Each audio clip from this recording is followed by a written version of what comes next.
continue donc avec cette nouvelle table ronde. Juste avant, pour vous dire, j'en ai parlé lors de l'introduction de cette grande tendance de la e-santé, sur notamment la Femtech. Vous avez sur l'œil de la e-santé pas mal de reportages qui ont été faits et qui expliquent notamment pas mal de solutions. Donc, je vous invite à pouvoir vous connecter sur la plateforme. Alors, on poursuit avec cette deuxième table ronde, alors qui illustre parfaitement l'essence même de la santé numérique et qui forcément représente un enjeu réel pour son déploiement, c'est la dimension collaborative, la co-conception, la co-création que nous avons soulignée depuis ces 10 dernières années, avec l'ensemble des acteurs de l'écosystème de la santé. On va parler de citoyens, de patients, des problèmes de santé et des acteurs de la recherche, les laboratoires pharmaceutiques, industriels de santé, les startups de la S-Tech.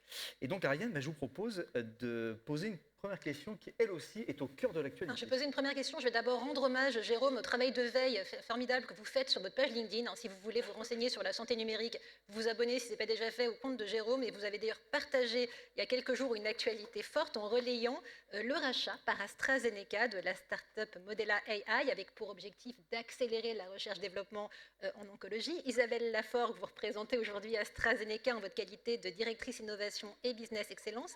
Alors, je vous propose de revenir, si vous le voulez bien, sur ce tournant de cette actualité que j'évoquais et de nous raconter comment vous avez initié cette notion de collaboration avec le Hub Innovation. Merci.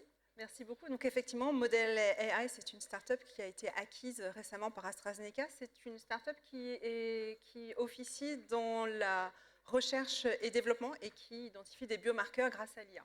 Je pense que cette acquisition, elle donne deux informations finalement. La première, c'est que quand on est sur le périmètre de la R&D dans un laboratoire pharmaceutique, la technologie, c'est un élément maintenant différenciant et clé, et donc ça s'internalise.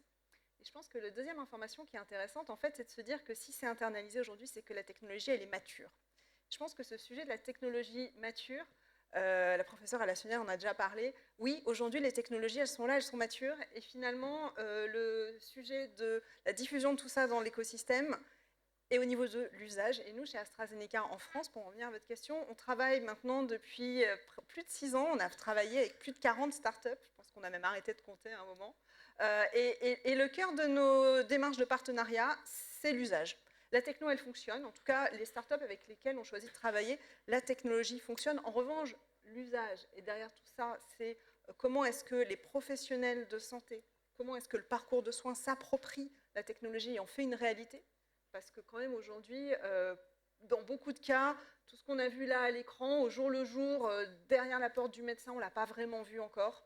Ça, c'est la nature de ce qu'on cherche à identifier. Par exemple, aujourd'hui, on a un partenariat qu'on a lancé avec une société qui s'appelle Stan. Et l'idée avec Stan, c'est d'accélérer l'inclusion des patients dans la recherche clinique avec des algorithmes d'IA qui permettent d'identifier les patients dans les essais cliniques. Parce que les essais cliniques, en fait, aujourd'hui, c'est encore très artisanal dans la démarche. Et on espère comme ça être évidemment plus efficace, plus inclusif, aller chercher des patients qui ne seraient pas éligibles ou identifiés, et finalement avoir une forme aussi d'impact sociétal dans cette technologie. Voilà, donc moi j'ai envie de vous dire, la techno est là, mais maintenant c'est de l'usage, encore de l'usage et toujours de l'usage. Tania, vous êtes la responsable des partenariats chez Takeda. Et votre laboratoire, lui aussi, fait parler de lui en termes d'actualité, puisque en fin d'année 2025, il y a une annonce sur un médicament que vous avez développé, notamment dans le domaine de la dermatologie, qui a été créé grâce à l'IA, je crois en phase 3. Donc, dans ce contexte, et par rapport à cette thématique forcément de l'écosystème et des collaborations start-up, et notamment industrie de santé, comment l'IA devient un catalyseur de partenariat et de développement avec les start-up? Merci Jérôme pour la question et bonjour à tous, je suis ravie d'être là. Effectivement, nous sommes très fiers d'annoncer un nouveau médicament dans le psoriasis qui a été développé grâce à l'IA. Et l'IA, au-delà de la conception de la molécule, a permis notamment d'optimiser la métabolisation du médicament par l'organisme. Ce que j'ai envie de dire, c'est que la question pour nous, elle n'est pas technologique en fait. C'est qu'est-ce que l'IA va changer dans le quotidien des patients et des professionnels de santé et du système de manière globale. Donc plus que la technologie, c'est une histoire d'impact qu'on essaye de mettre en place. Et pour rebondir sur ton point et abonder dans le sens d'Isabelle, oui, clairement, il y a la notion de l'usage. Mais pour moi, l'IA n'est pas un catalyseur en soi. C'est un formidable levier, très puissant, mais le vrai catalyseur, c'est la valeur qu'on génère et qui soit partagée. Et ce qu'on entend par la valeur, tout simplement, c'est dans quelle mesure une innovation, quelle qu'elle soit, une innovation d'usage, organisationnelle, technologique, peut changer la donne pour le patient et de manière viable pour le système. Alors chez Takeda, l'IA traverse toute la chaîne de valeur. Tous nos départements sont guidés par 3 principes clés qui sont les données pour mieux comprendre le réel et informer les décisions, le parcours pour l'optimiser naturellement et la valeur pour sortir d'une logique de volume et se focaliser sur ce qui a du sens et l'impact qu'on cherche à générer. Et c'est là où on cherche à pousser un cran plus loin cette notion de partenariat qu'on a mis en place. Et tout ça revient à dire que ces 3 piliers, ils s'appliquent non seulement pour le médicament, on parlait du psoriasis, mais également à l'accès aux soins. Nous avons des exemples dans la chaîne logistique, par exemple, qui n'est pas souvent sur la scène, mais on utilise l'IA pour optimiser les flux, pour anticiper les demandes, pour prévenir les tensions. Donc ça nous permet une meilleure réactivité. Ça nous permet aussi une meilleure gestion des stocks, notamment dans le cadre des ruptures des stocks, mais ça va au-delà. Et là où ça prend une dimension encore plus décisive, c'est quand l'IA intègre le parcours patient. Je vous donne un exemple, la narcolepsie, c'est une aire thérapeutique où nous sommes très investis. L'errance diagnostique, donc c'est une maladie rare, neurologique, très stigmatisante, très invalidante, où l'errance diagnostique peut aller jusqu'à 15 ans. 15 ans d'hypersomnolence excessive, 15 ans où le patient est sujet à des cataplexies, c'est-à-dire une perte de tonus soudaine qui s'accompagne de chutes et parfois graves, et 15 ans d'incompréhension de sa maladie avec des difficultés, des incompréhensions, des difficultés dans le cadre scolaire, professionnel, dans son interaction sociale. Et dans ce contexte, Takeda a établi un partenariat avec une start-up spécialisée dans l'IA appliquée aux polysomnographies. Et l'objectif est très simple, c'est réduire l'errance diagnostique, réduire ces 15 ans grâce à une meilleure analyse des données de sommeil. On va en reparler tout à l'heure, notamment sur les maladies rares. Vous avez aussi d'autres annonces que vous avez, à venir. Mais tout ça pour dire, c'est que la technologie, elle est importante parce qu'elle permet de fluidifier, elle permet d'apporter de l'interopérabilité, mais l'humain prend le dessus. Et c'est humain dans la manière dont on conçoit les partenariats, parce que tu parlais des partenariats et dans quelle mesure c'est un catalyseur. Nous, on opère un changement profond dans notre démarche partenariale, c'est-à-dire qu'on ne construit plus pour les patients, mais avec les patients. Et les associations de patients sont au cœur de notre démarche pour non seulement qu'elles bénéficient des solutions, mais qu'elles aient une voix au chapitre et qu'elles aient un droit de regard dès la phase de conception et non plus en phase aval. Et c'est là où le département que j'ai la chance de piloter depuis 1 an, et c'est mon anniversaire aujourd'hui, Jérôme, et merci d'organiser toute cette fête. On a juste 10 ans d'écart, mais je reste plus jeune. On intervient, notre rôle consiste à organiser la rencontre entre les attentes du patient et son vécu, les attentes du système et la technologie. Et comment on transforme tout ça en un bénéfice tangible, concret pour le patient, un gain de pertinence pour le soignant et une soutenabilité pour le système. Merci beaucoup Tania, et je vais m'appuyer sur ce que vous venez de dire pour faire le lien avec la question pour Étienne qui va suivre. Vous avez parlé de l'importance de l'humain, de traitements faits pour les patients, et je voudrais qu'on parle avec vous, Étienne, notamment d'approche intégrative, parce que c'est ce en quoi vous croyez beaucoup. Vous êtes le directeur général de Novo Nordisk, Étienne Tichit, vous êtes très impliqué dans l'innovation thérapeutique pour les maladies chroniques, et puisqu'on parle aujourd'hui de e-santé collaborative, je voudrais que vous puissiez nous partager, s'il vous plaît, votre vision sur les collaborations entre, d'une part, les industriels de santé et d'autre part les acteurs de la tech. Bien, écoutez, bonjour, je suis ravi d'être ici aujourd'hui, surtout que je trouve que la 10e édition commence très bien et surtout pleine d'espoir en santé. Quand on parle d'intégration, on parle aussi et avant tout d'innovation.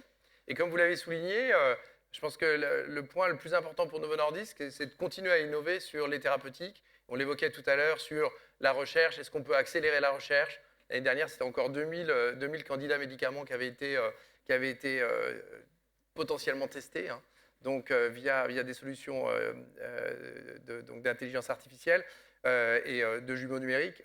En parallèle, ce qui est important, c'est aussi de considérer en fait l'individu. Alors, on parle beaucoup de patients depuis ce matin, mais quand on parle de maladies chroniques, tout à l'heure, on a vu l'accélération potentielle des maladies chroniques, qui est devant nous, hein, c'est même pas potentiel, c'est sûr. Et donc, toute la question, c'est comment réussir à prévenir, accompagner et guérir.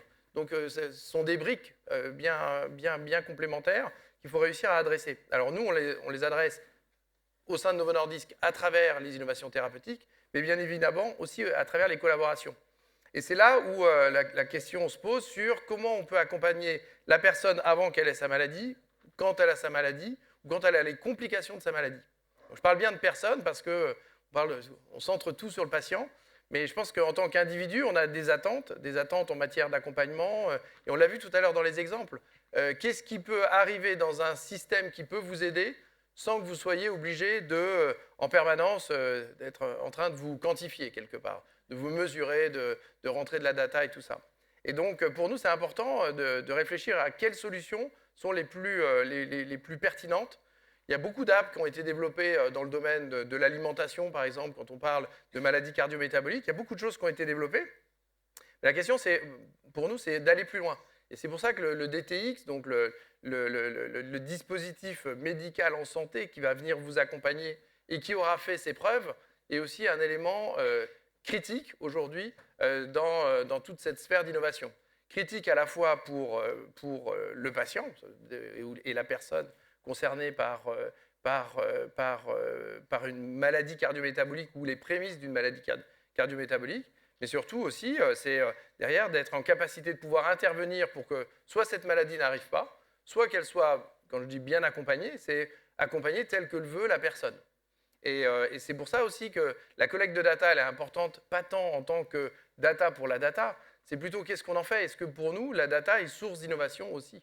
Donc quand on comprend le parcours de vie, parce qu'on parle souvent du parcours de soins, mais j'aime bien revenir sur la notion de parcours de vie. Quand on comprend le parcours de vie, on trouve les moments où on peut intervenir. Et là, le DTX a tout son intérêt, parce qu'il peut identifier quand intervenir. Et nous, en tant qu'industriels du médicament, c'est aussi de découvrir les innovations qui vont intervenir au bon moment sur les bons organes.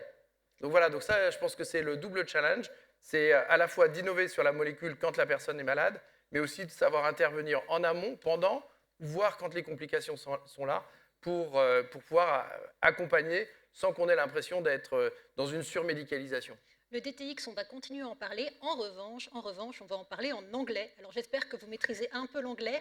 Sinon, on va inviter Solvor à parler lentement.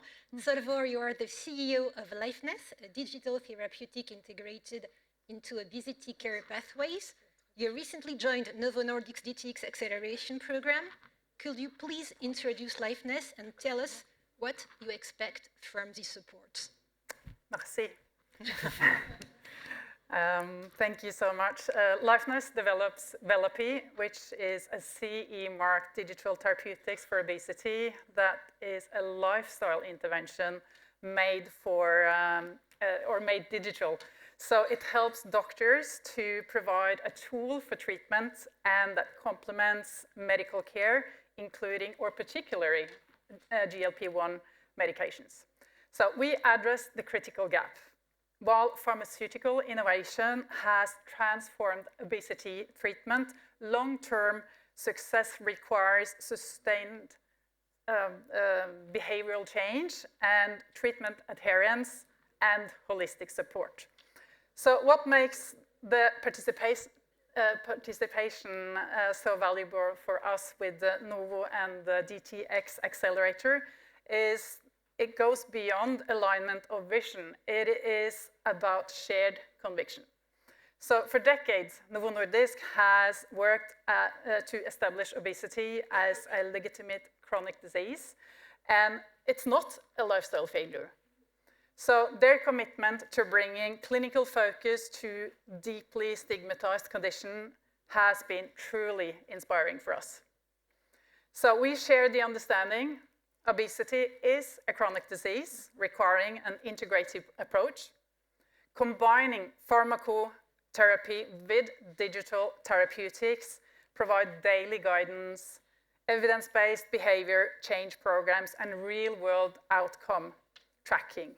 So from the DTX Accelerator program, we expected 3 things. First, access to expertise within obesity and the French market, which we got through the DTX.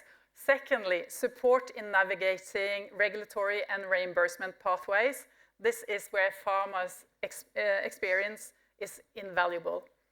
And third, the credibility to reach healthcare professionals and patients who need the combined approach. So ultimately, we're building the future of chronic disease management together. We're building digital and pharmaceutical therapeutics work hand in hand. Thank you. Tania, vous avez évoqué le sujet. Oui, on peut applaudir.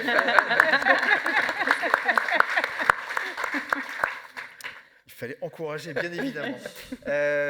Tania, donc, au-delà de fêter votre premier anniversaire, vous faites aussi des relations avec l'écosystème qui sont là aussi riches de sens. Vous avez parlé notamment des maladies rares et vous avez annoncé là aussi dernièrement votre récente adhésion à l'association Radar.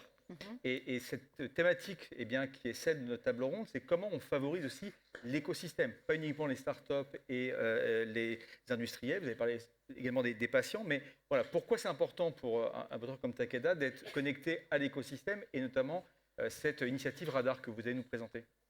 Alors Takeda, historiquement, est très engagé dans les maladies rares et nous avons appris une chose, c'est que les maladies rares ne sont pas si rares. En France, il y a 3 millions de Français qui sont concernés et 25% parmi eux vivent avec une errance diagnostique qui peut aller jusqu'à 5 ans. Et là encore, le constat, c'est que le médicament seul ne suffit plus. C'est un enjeu systémique de diagnostic, de parcours, de coordination et le tout alimenté par la donnée. Une autre conviction, c'est qu'un acteur seul ne peut pas répondre à ce type de défi. Et c'est la raison pour laquelle on est très heureux de rejoindre l'association Radar, qui est née du volet IA et santé du comité stratégique de filière industrie et technologie de santé, et qui a une ambition claire, mutualiser les données, structurer leur usage et faire émerger des solutions qui répondent à des enjeux de diagnostic et de prise en charge. Et notre implication dans Radar va au-delà de la cohérence avec notre présence dans les maladies rares. C'est parce qu'elle incarne pleinement l'approche de valeur qu'on cherche à déployer, parce qu'elle s'appuie sur une logique d'écosystème, une logique collective et un bénéfice patient et système qu'on va chercher à mettre en place. Alors, notre rôle ne va pas consister à rajouter une énième solution. Aujourd'hui, on assiste à un foisonnement de solutions. Tout l'enjeu, c'est lesquelles apportent le plus de valeur et génèrent des preuves. Et Stéphanie Alassonnière le soulignait justement, dans la médecine des 5P, la notion de valeur va être importante. Et l'évolution du cadre d'évaluation va être importante. Et c'est là où on cherche à se positionner. Et on estime que des coalitions type Radar sont un modèle à suivre. Et on espère également l'étendre à d'autres aires thérapeutiques où les maladies chroniques sont très présentes, notamment en gastro-entérologie. Alors Isabelle, je sais que vous êtes très focalisée depuis plusieurs années, on se connaît et vous intervenez sur les données, les chiffres, mais également les études qui peuvent être faites. Et notamment, AstraZeneca a participé dernièrement à une étude autour de l'Axel que vous nous présentez. Et est-ce que vous pouvez nous partager les enseignements principaux qui ont été, je crois, annoncés il y a quelques semaines? Oui, merci pour la photo. Oui, Isabelle Laforgue est passée aussi dans l'œil de la santé. L'Axel, c'est une association qui... Alors, ça s'appelle l'Association pour l'économie en numérique, ça n'a rien à voir avec les lettres, mais donc l'Axel est une association qui existe depuis plusieurs années et qui en particulier est connue pour avoir développé, c'est la 13e édition, du baromètre numérique de l'usage des Français. Et donc, on est allé voir l'Axel parce que on parlait d'usage, on parlait du professionnel de santé qui doit un peu s'emparer de tout ça. Et on a eu aussi un petit peu une réflexion commune avec d'autres acteurs de dire qu'aujourd'hui, on avait un peu tous notre petite idée, mais qu'en fait, on n'avait pas de chiffres. On n'avait pas mesuré l'adoption réelle des professionnels de santé de l'IA et de la data. Et donc, c'est ce qu'on a fait. On a mené un baromètre sous l'égide de l'Axel, le baromètre IA, data et IA en santé. Et donc, la première question qu'on posait, c'est, bon alors, cher docteur, est-ce que vous utilisez l'IA? Et donc là, à 90%, les professionnels de santé déclarent déjà utiliser l'IA. Donc ça, c'était un premier enseignement. Moi, instinctivement, je n'aurais pas parié sur ce chiffre-là. Je pense qu'un deuxième chiffre, je ne vais pas vous faire toute l'étude, il y en a beaucoup, vous le trouverez en ligne, mais un deuxième chiffre qui éclaire comme beaucoup le premier 90%, c'est qu'à 84%, ils utilisent ChatGPT. Okay, et ça nous éclaire aussi parce que je pense que Étienne l'a expliqué avant, un DTX, un dispositif numérique de santé, c'est quelque chose qui est éprouvé, testé avec des études. Bref, ChatGPT n'est pas un dispositif numérique médical. Et néanmoins, aujourd'hui, 84% des médecins, vos médecins, c'est ça qu'ils utilisent dans la pratique.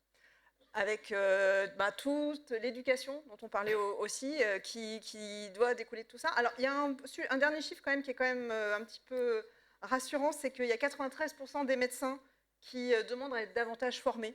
Donc, ils sentent qu'ils sont un peu border, mais ils en sont conscients, quoi, en gros. Voilà, donc tout ça pour quand même factualiser de où est-ce qu'on en est aujourd'hui dans l'usage et l'adoption. Il y a une volonté, il y a une appétence. Aujourd'hui, elle se dirige vers ce qui est le plus facile et le plus simple, et c'est un peu la nature humaine. Et donc, comment est-ce qu'on retravaille là-dessus avec des vrais dispositifs, des vrais protocoles? Parce que la santé est un environnement, ce n'est pas tous les médecins autour de la table ici qu'on va l'apprendre, mais qui est structuré, régulé, réglementé pour le bien du patient. Et donc, ce n'est pas ChatGPT qui doit soigner le patient. Et donc, nous, dans ces enjeux de formation et de réglementation, on pense qu'il y a une action à structurer assez énorme.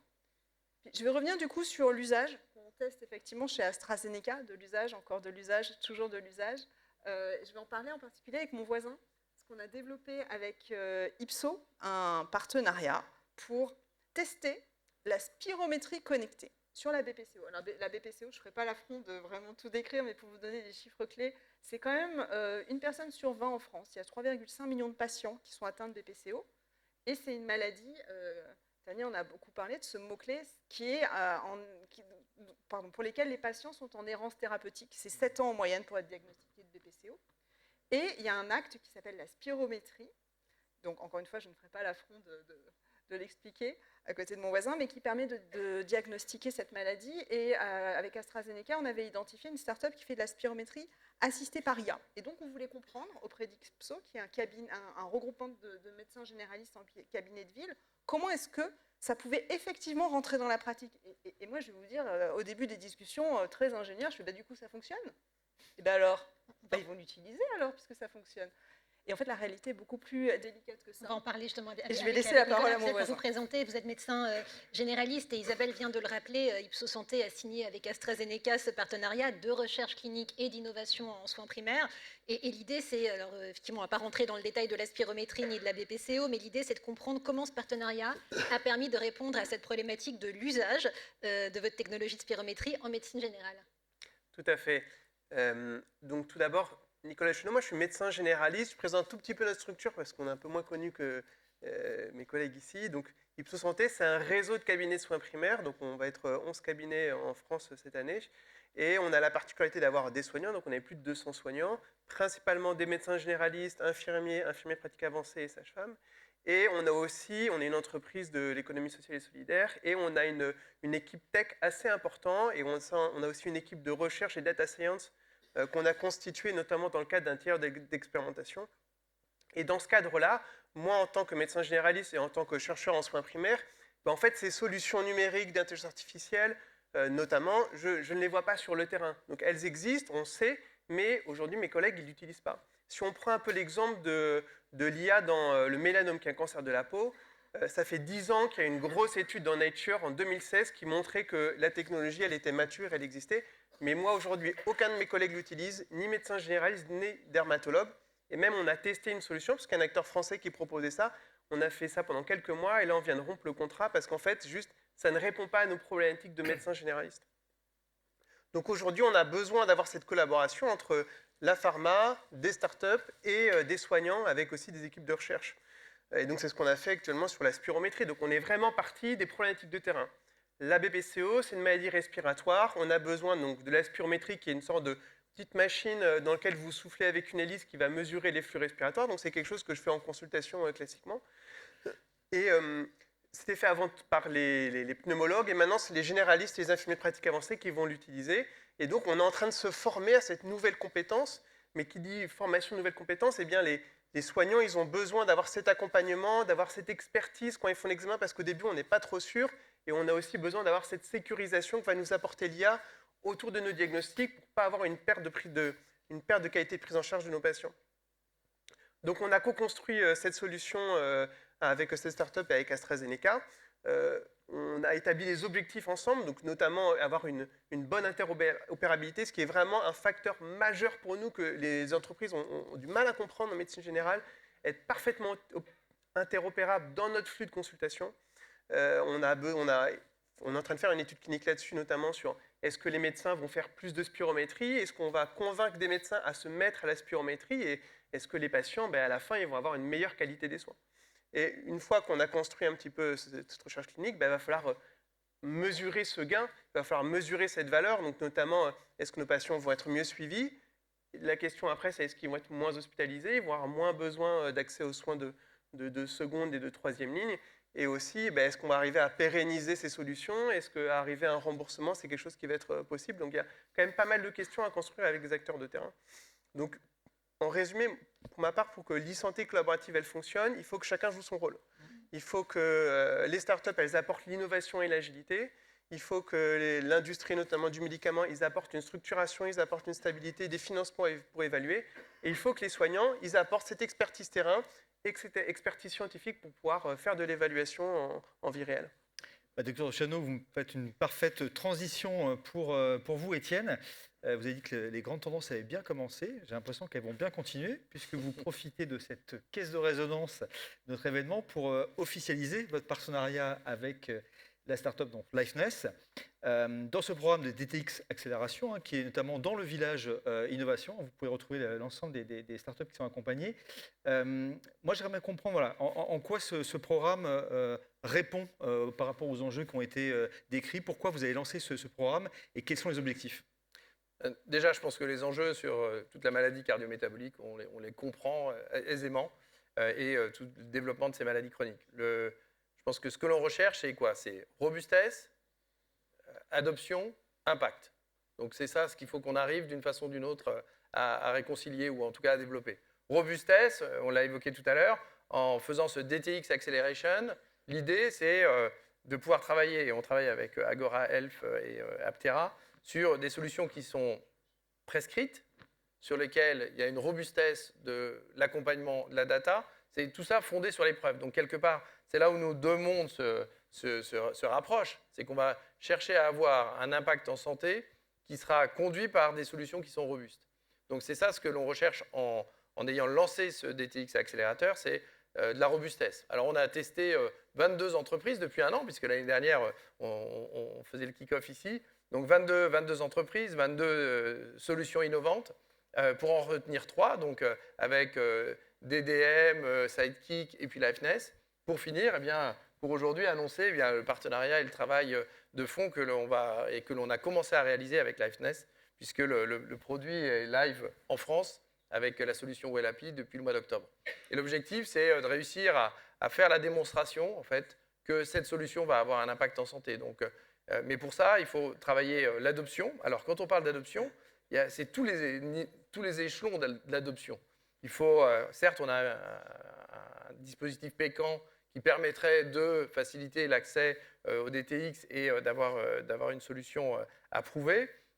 Aujourd'hui, il faut réussir à traverser cette bonne intention et la traduire dans quelque chose de concret pour les solutions thérapeutiques digitales. L'autre aspect, il y a l'acculturation des professionnels de santé, ce que tu disais tout à l'heure Isabelle, sur la nécessité aussi que les professionnels de santé s'en emparent, mais s'en emparent dans le sens, c'est à prescrire et de façon à ce que derrière, il y ait un déploiement à grande échelle pour que la solution aussi s'améliore au fil du temps. et puis l'impact, d'être en capacité de pouvoir mesurer l'impact au fil de l'eau, mais surtout se dire que ces solutions, qu'elles soient thérapeutiques digitales ou thérapeutiques, hein, donc médicaments, elles soient complémentaires. Et que quelque part, on devrait, en tant qu'individu, patient ou autre, ne plus être en situation d'avoir l'impression d'être trop suivi, de trop subir. Au contraire, on devrait au quotidien pouvoir avoir une solution qui est au creux de la main et qui nous accompagne. Donc voilà, on a signé effectivement ce partenariat et on est fiers de l'annoncer aujourd'hui avec Liveness et la solution Well-Happy. On considère que c'est une solution qui est robuste, qui rentre dans la vie de tout le monde, parce que l'interface est simple, mais elle est robuste derrière, donc elle est simple en apparence, robuste derrière, de façon à ce qu'on puisse mesurer l'impact en santé, le bénéfice en santé, qui est complémentaire aussi des thérapeutiques qu'on développe. Voilà, donc tu l'as dit, visite sur le stand Agora Health Aptera, sur le DTX Accelerator, qu'on a lancé il y a 1 an, et vous aurez la chance de pouvoir découvrir des solutions qui accompagnent des personnes qui sont soit en situation déjà d'obésité, de diabète ou de maladies cardio-métaboliques au sens large, mais aussi des personnes qui pourraient être dans une logique de prévention de ces maladies-là. Voilà.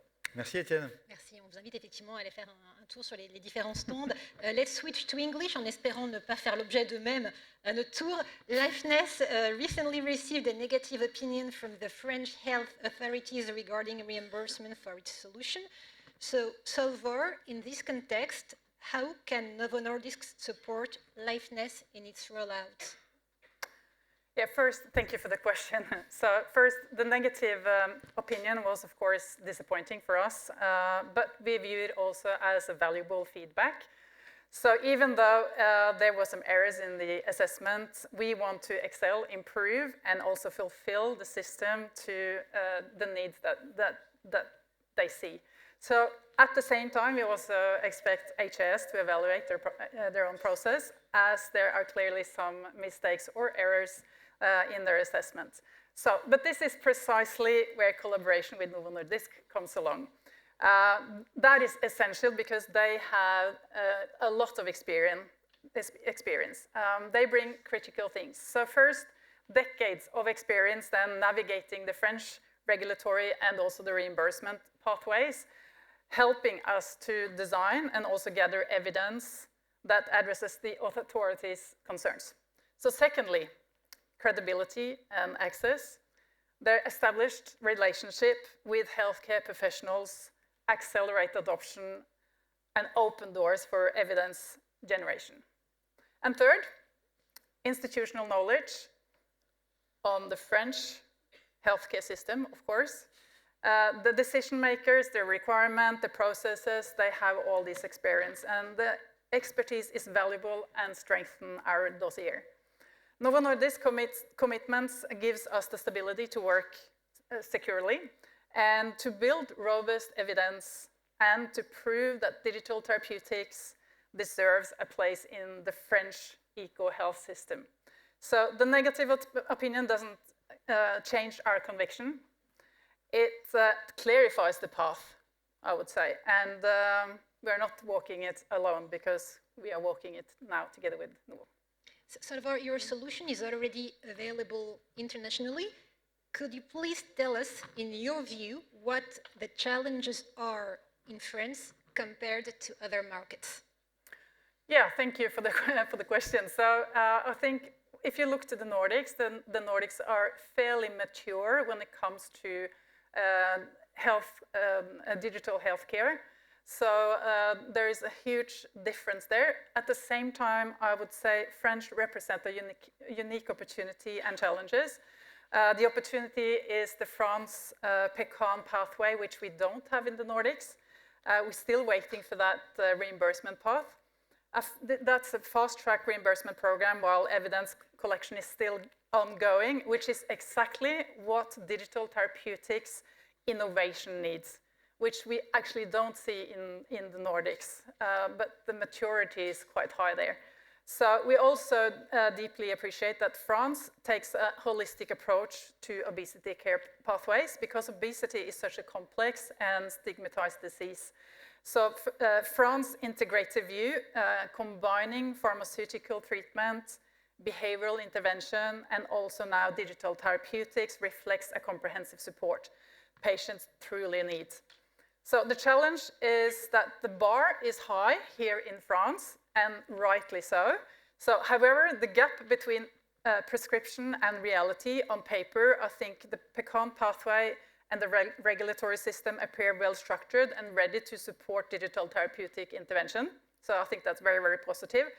In practice, from my perspective, the process is less mature than it seems. From the very first meeting through the final approval, or that's my experience, the pathway lacks the clarity and efficiency that companies like ours, a small company, needs to navigate it successfully. So the regulatory journey is extremely costly for startups. So without a more streamlined and predictable process, it becomes challenging to bring innovative solutions to patients for those who need them. Bien, merci. Oui, on peut applaudir également une nouvelle fois. Merci à toutes et à tous pour ces éclairages qui sont inspirants sur les collaborations avec l'ensemble des acteurs de l'écosystème. Donc, sans plus attendre, on va continuer encore sur une étude. Je sais que vous adorez ces études, avec une exclusive dans le cadre des grandes tendances de la e-santé qui est fournie par Pulse Life avec le docteur Grégoire Pigné. À tout de suite.